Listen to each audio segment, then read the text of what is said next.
कंधार आणि लोहा तालुक्यासह जिल्ह्यामध्ये मोठ्या प्रमाणावर अतिवृष्टी होत आहे।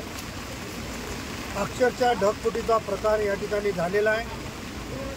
आपण हे सगळं दृश्य पाहू शकतो आणि सगळ्यांना माझी विनंती आहे आपल्या माध्यमातून की घराच्या बाहेर कोणी पडू नये।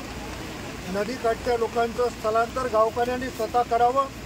शासन त्याच्यासाठी अग्रेसिव्ह आहेत। आत्ताच राज्याचे मुख्यमंत्री आदरणीय फडणवीस साहेब आणि राज्याचे उपमुख्यमंत्री अजितदादा पवार साहेबांचं माझं बोलणं झालेलं आहे। त्यांनी मान्य जिल्हाधिकारी, मान्य तहसीलदार आणि सर्व यंत्रणेला सूचना दिलेली आहे।